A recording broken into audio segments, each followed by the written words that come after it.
Hello, എന്താണ് എല്ലാവരുടെയും വിശേഷങ്ങൾ? എല്ലാവരും ഹാപ്പി ആണല്ലോ അല്ലേ? ഞാനിവിടെ ഹാപ്പി ആയിട്ട് അടിപൊളിയായിട്ട് ഇരിക്കുന്നു. ഇന്ന് ഞാൻ കുറച്ച് എക്സൈറ്റഡും കൂടിയാണ് കേട്ടോ. എനിക്ക് ഒരുപാട് ഇഷ്ടമുള്ള ഒരുപാട് ഹാപ്പി ആയിട്ടിരുന്ന ഒരു സ്ഥലത്തേക്ക് ഞാൻ ഇന്ന് പോവാണ് കേട്ടോ. അവിടെ എനിക്ക് ഒരുപാട് ഇഷ്ടമുള്ള കുറേ ആൾക്കാരുണ്ട്. അവരൊക്കെ കാണാൻ വേണ്ടി പോവാണ്. അതിൻ്റെ ഒരു എക്സൈറ്റ്മെൻറ്റ് ഉണ്ട് കേട്ടോ. അതിൻ്റെ മുന്നോടിയായിട്ടാണ് ഞാൻ ഈ മക്രോണി ഇട്ടിട്ട് ബീഫ് ഇട്ടിട്ട് മക്രോണിയൊക്കെ ഉണ്ടാക്കിയേക്കുന്നത്. ഇതിനൊരു ഫാനുണ്ട് അവിടെ. ആ ആൾ ഇന്നലെ എന്നെ വിളിച്ച് പറഞ്ഞാണ് എനിക്ക് നീ വരുമ്പം ബീഫ് ഇട്ടിട്ടുള്ള മക്രോണി ഉണ്ടാക്കിയിട്ട് കൊണ്ടുവരുമെന്ന്. അറിയാലോ, ഹോസ്റ്റലേഴ്സൊക്കെ ആകുമ്പം വീട്ടിൽ നിന്ന് ഉണ്ടാക്കി കൊണ്ടുവരുന്ന എന്തെങ്കിലുമൊക്കെ കഴിക്കാൻ നല്ല ആഗ്രഹം ഉണ്ടാവും. കുട്ടികൾ എന്തെങ്കിലും ആഗ്രഹം പറഞ്ഞാൽ നമ്മളതങ്ങ് നടത്തി കൊടുക്കണമല്ലോ. അതുകൊണ്ട് ഞാനിതൊക്കെ ഉണ്ടാക്കിയിട്ട് പോവാണ് കേട്ടോ. ഇതിന് മുന്നത്തെ വീഡിയോയിലൊക്കെ ഞാൻ പറഞ്ഞിട്ടുണ്ട്, ഞാൻ ആയുർവേദ നഴ്സിംഗൊക്കെ കഴിഞ്ഞിട്ട് വർക്ക് ചെയ്തുകൊണ്ടിരിക്കുകയായിരുന്നു. ഇപ്പം ഞാൻ കുറച്ചായിട്ട് പോകുന്നില്ല എന്നൊക്കെ. എൻ്റെ ഹസ്ബൻഡ് അബ്രോഡിലായതുകൊണ്ട് എൻ്റെ കുട്ടികളെ കെയർ ചെയ്യാൻ കുറച്ച് ബുദ്ധിമുട്ടാണ്. ഞാനും കൂടെ ജോലിക്ക് പോയി കഴിഞ്ഞാൽ അവരുടെ കാര്യങ്ങളൊക്കെ കെയർ ചെയ്യാൻ കുറച്ചുകൂടെ ബുദ്ധിമുട്ടാവുമല്ലോ. നമ്മൾ പാരൻസ് രണ്ടാളും അടുത്തില്ലെങ്കിൽ നല്ല ബുദ്ധിമുട്ടായിരിക്കും അവർക്ക്. അപ്പോൾ അത് വേണ്ടാന്ന് വിചാരിച്ചിട്ടാണ് ഞാൻ ജോലിയിൽ നിന്ന് മാറി നിന്നത്. പിന്നെന്താ, അവിടുത്തെ ഡ്യൂട്ടി ടൈം 7 മണിയാണ്. അപ്പോൾ എനിക്ക് എങ്ങനെയായാലും അവരെ ഹാൻഡിൽ ചെയ്തിട്ട് ജോലിയും കൂടെ കൊണ്ടുപോകാൻ പറ്റില്ല. അതുകൊണ്ട് ഞാൻ അതങ്ങ് കുറച്ച് കാലത്തേക്ക് നിർത്തി വെച്ചേക്കാണ് കേട്ടോ. ഞാൻ ഇനിയും ജോലിക്ക് പോവുകയാണെങ്കിൽ ഞാൻ ഇതിനിൽ തന്നെ ആയിരിക്കും കേട്ടോ വർക്ക് ചെയ്യുക. അതിൻ്റെ കാരണം എന്താണെന്ന് വെച്ചാൽ ഏറ്റവും ഹാപ്പി ആയിട്ട് അടിപൊളിയായിട്ട് വർക്ക് ചെയ്യാൻ പറ്റുന്ന സ്ഥലം ഇതിന് തന്നെയാണ്. അതവിടെ വർക്ക് ചെയ്തിട്ട് പോയ ഒരുപാട് ആൾക്കാർ എൻ്റെ അടുത്ത് പറഞ്ഞിട്ടുണ്ട്. ഞങ്ങൾ സ്റ്റാഫുകൾ ഇങ്ങനെ റിവ്യൂ പറയുന്നുണ്ടെങ്കിൽ അവിടെ വരുന്ന പേഷ്യൻസിൻ്റെ ഒക്കെ റിവ്യൂ എങ്ങനെയായിരിക്കും, അതും അതിലേക്കാൾ അടിപൊളിയായിരിക്കും. അങ്ങനെ ഞങ്ങളടുത്ത് ഡയറക്റ്റായിട്ട് പറഞ്ഞിട്ടുണ്ട് കേട്ടോ. ഞാൻ ചുമ്മാ തള്ളൊന്നുമല്ല, ഒരുപാട് ആളുകൾ പറഞ്ഞിട്ടുണ്ട്. അതിൻ്റെ കാരണം എന്താണെന്ന് വെച്ചാൽ ഇവിടെ വരുന്ന ഓരോ പേഷ്യൻസിനെയും ഞങ്ങളുടെ ഒരു ഫാമിലിയിലെ ഒരു മെമ്പറായിട്ടാണ് കാണുക. അവർ വന്നു കഴിഞ്ഞാൽ ഉറപ്പായിട്ടും ഞങ്ങളുടെ ഫാമിലിയിൽ ഒരാളായിട്ട് മാറിയിട്ടുണ്ടാകും. അത്രയും ദിവസം അവിടെ നിന്ന് ട്രീറ്റ്മെൻറ്റൊക്കെ എടുത്ത് തിരിച്ച് പോകുമ്പോഴേക്കും അവർക്ക് ഞങ്ങൾ പിരിഞ്ഞ് പോകുന്നതിൻ്റെ ഒരു കുഞ്ഞു വിഷമമൊക്കെ ഞങ്ങളുടെ അടുത്ത് പറയാറുണ്ട് കേട്ടോ. അതുതന്നെയാണ് ഞങ്ങളെ ഹോസ്പിറ്റലിൻ്റെ വിജയവും. പിന്നെന്താ, അവിടെയുള്ള ഡോക്ടേഴ്സിൻ്റെ കെയറിങ് ആണെങ്കിലും നഴ്സിംഗ്, പിന്നെ തെറാപ്പി, പിന്നെ ക്യാൻറ്റീൻ സർവീസസ്, ഹൗസ് കീപ്പിംഗ്, അങ്ങനെ തുടങ്ങിയ എല്ലാ ഡിപ്പാർട്ട്മെൻറ്റിലുള്ള ആൾക്കാരാണെങ്കിലും അടിപൊളിയായിട്ട് സർവീസ് ചെയ്യുന്ന ആൾക്കാരാണ് കേട്ടോ. നിങ്ങൾക്ക് വേണമെങ്കിൽ എൻ്റെ ഹോസ്പിറ്റലിൻ്റെ ഡീറ്റെയിൽ ആയിട്ടുള്ള റിവ്യൂസൊക്കെ അറിയണമെങ്കിൽ കാലിക്കറ്റ് എതിനി ആയുർവേദ എന്നൊന്ന് ഗൂഗിളിൽ സെർച്ച് ചെയ്താൽ മതി കേട്ടോ. എന്തായാലും അതിൻ്റെ റിവ്യൂ നിങ്ങൾക്ക് ഡയറക്റ്റായിട്ട് അറിയാൻ പറ്റുമല്ലോ.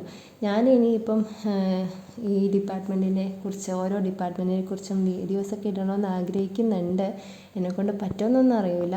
പറ്റുകയാണെങ്കിൽ ഇൻഷാ അല്ലാഹ് എൻ്റെ ചാനലിലൂടെ നിങ്ങൾക്ക് ഞാനത് കാണിച്ചു തരുന്നതായിരിക്കും കേട്ടോ.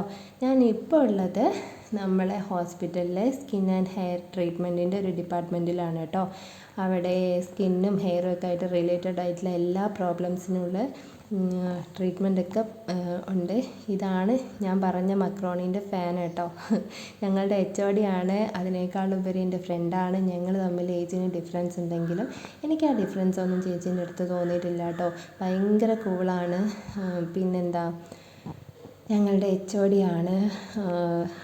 ട്രീറ്റ്മെൻറ്റ്സൊക്കെ പക്കായിട്ട് ചെയ്യാനും ചെയ്യിപ്പിക്കാനും ഒക്കെ ചേച്ചി അടിപൊളിയാണ് കേട്ടോ. പിന്നെന്താ, ഇതൊക്കെ അവിടുത്തെ പ്രൊഡക്ട്സ് ആണ് കേട്ടോ. എന്തൊക്കെയാണെന്നൊക്കെ എനിക്ക് ഓരോന്നും ഇപ്പോൾ പറയാൻ പറ്റില്ല. ഞാൻ ഇതിനെക്കുറിച്ചൊക്കെ ഡീറ്റെയിൽ ആയിട്ടൊരു വീഡിയോ ചെയ്യുന്നുണ്ട് ഇൻഷാ അല്ലാഹ്. എനിക്ക് അവിടെ നിന്നൊരു ട്രീറ്റ്മെൻറ്റ് എടുക്കണമെന്നുണ്ട്. ഇത് ലിപ് ബാമും കാര്യങ്ങളൊക്കെ ആണ് കേട്ടോ. എല്ലാം ഞാൻ ഡീറ്റെയിൽ ആയിട്ട് നിങ്ങൾക്ക് പറഞ്ഞു തരുന്നുണ്ട്. പിന്നെ ഞാനിവിടെ വന്നതിൻ്റെ പ്രധാന കാരണം എന്താണെന്ന് വെച്ചാൽ, ഇവിടെ ഇതിന് മുന്നേ ഒക്കെ ട്രീറ്റ്മെൻറ്റിന് വന്നിരുന്ന ഒരു മലേഷ്യൻ പേഷ്യൻ്റ് ഉണ്ട് കേട്ടോ. അവർ ഇപ്പോൾ വന്നിട്ടുണ്ട്. അപ്പോൾ എന്നെ കാണണമെന്ന് പറഞ്ഞ് അന്വേഷിച്ചെന്ന് പറഞ്ഞു. അപ്പോൾ ഞാൻ ഇന്ന് കാണാനായിട്ട് വന്നിരിക്കുകയാണ്. കണ്ടിട്ടുണ്ട്, സംസാരിക്കുകയൊക്കെ ചെയ്തു. പക്ഷെ ഞാൻ വീഡിയോ ഒന്നും എടുത്തിട്ടില്ല കേട്ടോ. കാരണം നമ്മൾ പേഷ്യൻസിൻ്റെ പ്രൈവസി അതെപ്പോഴും നോക്കണമല്ലോ. ഹോസ്പിറ്റലിലാകുമ്പോൾ അറിയാലോ, കുറേ റൂൾസൊക്കെ ഉണ്ടാവും. ഞാൻ അവിടുത്തെ സ്റ്റാഫ് അല്ലെങ്കിൽ പോലും അവിടുത്തെ റൂൾസ് ഒബേ ചെയ്യണമല്ലോ. അപ്പോൾ ഞാൻ വീഡിയോസ് ഒന്നും എടുത്തിട്ടില്ല. ഓരോ ഏരിയയിലും ഞാൻ വീഡിയോസ് എടുക്കുമ്പോൾ തന്നെ ആണെങ്കിലും അവിടെ ആരും ഇല്ല എന്ന് കൺഫേം ചെയ്തിട്ടാണ് ഞാൻ വീഡിയോസ് എടുക്കുന്നത്. എന്താണെന്ന് വെച്ചാൽ നമ്മൾ പേഷ്യൻസിൻ്റെ ഒരു പ്രൈവസി എപ്പോഴും നമ്മൾ നോക്കണം. അവരെ ഡിസ്കംഫർട്ട് ആക്കുന്ന ഒരു കാര്യവും നമ്മൾ ചെയ്യാൻ പാടില്ല കേട്ടോ. അതുകൊണ്ട് തന്നെയാണ് ഞാൻ ആരും ഇല്ലാത്തിടം നോക്കി അങ്ങനെ വീഡിയോ എടുത്തത്. എനിക്കാണെങ്കിൽ നിങ്ങളെല്ലാവരെയും കാണിക്കാൻ വേണം, പേഷ്യൻസ് ഇല്ലാത്ത സമയം നോക്കാൻ വേണം. ഞാനൊരു ഉച്ചയ്ക്ക് പോയിട്ട് വൈകുന്നേരമാണ് കേട്ടോ ശരിക്കും അവിടുത്തെ ഡ്യൂട്ടി ടൈം കഴിയുന്ന ടൈമിൽ തന്നെയാണ് ഞാൻ തിരിച്ചു പോകുന്നത്. എനിക്ക് അവിടെ എത്തിക്കഴിഞ്ഞപ്പോൾ പിന്നെ തിരിച്ച് വരാനുള്ളൊരു മൂഡേ ഇല്ലായിരുന്നു കേട്ടോ. ഞാൻ അവിടുത്തെ സ്റ്റാഫായിട്ട് അങ്ങനെ ഇരിക്കുകയായിരുന്നു. എല്ലാവരെയും കണ്ടും സംസാരിച്ചും അങ്ങനെ ഇരുന്നിട്ട് എനിക്ക് സമയം പോകുന്ന ഒരു ബോധമേ ഇല്ലായിരുന്നു കേട്ടോ. എൻ്റെ ഹോസ്പിറ്റൽ ഒരു പുഴേൻ്റെ സൈഡിലേക്കാണ്. ഇപ്പോൾ അവിടെ വെള്ളം നിറഞ്ഞിട്ട് ഇവിടെ നിന്ന് ഇങ്ങനെ കാണാം, ചെറുതായിട്ട് കാണാം. ഞാൻ അങ്ങനെ സൂം ചെയ്ത് കാണിച്ചു തരാം കേട്ടോ. ഇതാ കണ്ടോ, ചെറുതായിട്ട് കാണാൻ നല്ല ഭംഗിയാണ്. കുറച്ച് വെള്ളം കുറയുന്ന സമയത്ത് അവിടെ ഇങ്ങനെ ഒരു വെള്ളം ചാടുന്ന പോലത്തെ ഒരു ഇതുണ്ട്. അവിടെ നിന്ന് ഇങ്ങനെ സൗണ്ട് ഉണ്ടാവും എപ്പോഴും. ഇത് ഹോസ്പിറ്റലിനകത്ത് തന്നെ ചെറിയൊരു പോണ്ടുണ്ട്. പിന്നെ അവിടെ കണ്ടോ ഒരു ഊഞ്ഞാൽ, അതാണ് എൻ്റെ ഫേവറേറ്റ് പ്ലേസ്. നമുക്ക് ഇങ്ങനെ കാമായിട്ട് ഇരിക്കാൻ പറ്റിയൊരു സ്ഥലമാണ്. ഞാൻ അധിക സമയം അവിടെ ഇരുന്നിട്ടുണ്ട് കേട്ടോ. പിന്നെ ഇതൊക്കെയാണ് എൻ്റെ ഹോസ്പിറ്റലിൻ്റെ പരിസരവും കാര്യങ്ങളൊക്കെ.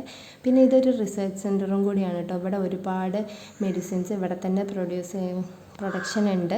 പിന്നെന്താ, അതിപ്പം ഞാൻ നേരത്തെ കാണിച്ച ത്വച ഉണ്ടല്ലോ, അവിടെ ഉണ്ട് കേട്ടോ ബ്യൂട്ടി ട്രീറ്റ്മെൻറ്റ്സിനുള്ള അല്ലാണ്ട് നമ്മളുടെ ബ്യൂട്ടി കെയറിങ്ങിനൊക്കെ ഉള്ള പ്രൊഡക്ട്സൊക്കെ അവിടെ തന്നെ പ്രൊഡക്ഷൻ ഉണ്ട്.